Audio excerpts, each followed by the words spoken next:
नमस्कार बंधुरा केमन आछो तोमरा जयीर संसारेर एकटी नतून ब्लगे तोमादेर स्वागतम। आशा करी तोमरा भालो आछो, आमिओ भालो आछि। एखन सकाला मेयेर स्कुले टिफिनटा रेडी करछि। अन्यदिन डिम टोस्ट खेते चाय, तो आजके डिम टोस्टार प्रति एकटू अनीहा देखलाम, ताई अमलेट करे ब्रेडेर मध्य दिए तार मध्य एकटू चिज दिए दिलाम, ताहले एकटू सैंडउइचेर मतनो होबे, आबार डिमटाओ खाওয়া হবে। আর এদিকে একটা ব্যানানা স্লাইস করে দিয়ে দিচ্ছি। फ्रुट्सटा आमी चेष्टा करी एकटू टिफिने देवार, कारण स्कूल थाकले एमनि समय तो फ्रुट्सटा और खाওয়া হয় ना।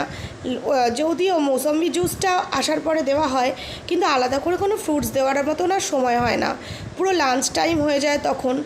ताई आमी चेष्टा करी ओर टिफिने एकटू फ्रुट्स ऐड करते। टिफिनटा गुछिए दिलाम। आजके आबार एकटू ताड़ा आछे, जाबो एकटू माछ बाजारेर दिके। फ्रिजे माछ मांस शेष हये गेछे, चले एसेছি মাছ বাজারে। দেখো যেহেতু বৃষ্টি হচ্ছে ঝিরিঝিরি, সারা মাছ বাজার জুড়েই অন্য মাছের থেকে ইলিশের সমারোহটাই বেশি। তবে ইলিশ দেখে যেন একবারে চোখ ধাঁধিয়ে যাচ্ছে গো, একেবারে চকচক করছে চারিদিক। তো আমিও একটু ইলিশ মাছ নিয়ে নিলাম। আর এদিকে মেয়ে অনেক দিন থেকে একটু ফিশ ফ্রাই খাবে বলছিল, তাই একটু ভেটকি মাছ নিয়ে তার ফিলে করে নিলাম। আর নিলাম একটু কাতলা মাছ। এদিকে সবজির মার্কেটের দিকে চলে এসেছি। সবজি যদিও আমার তেমন কিছু নিতে হবে না, তবু একটু এলাম যদি একটু গাজর পাই।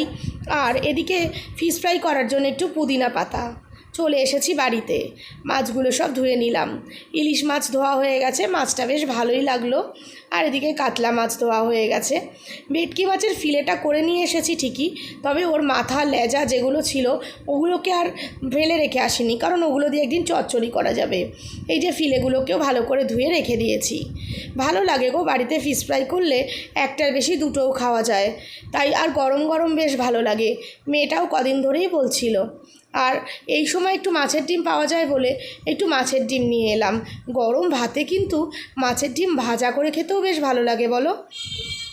মাছ মাংসগুলো ধোয়া হয়ে গেছে, তবে আজকে রান্নাটা একটু দেরি করে বসাতে হলো।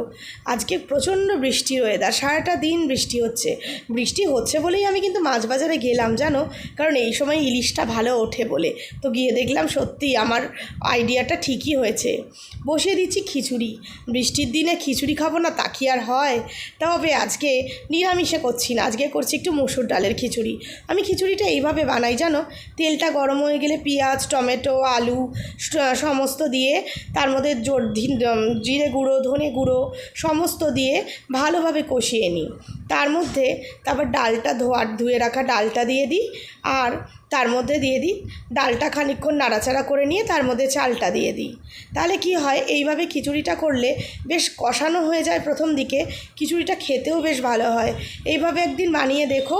আর সবথেকে ভালো কি জানো, তাড়াহুড়োর সময় এইভাবে প্রেসারে এরপর সিটি দিয়ে দিলেই ব্যাস আমার খিচুড়ি রেডি। তো আমি এইভাবে কষিয়ে নিয়েছি। এই কষাতে কষাতে বেশ খানিকক্ষণ বেশ তেল বেরিয়ে আসা মতন হচ্ছে, তখন এবার চালটাও দিয়ে দেব। চালটা দেওয়ার পরে ধুয়ে রাখা চালটা দিয়ে আমি খানিকটা গরম জল দিয়ে দিই। এবার নামানোর আগে একটু ঘি আর একটু গরম মশলা দিয়ে দিই।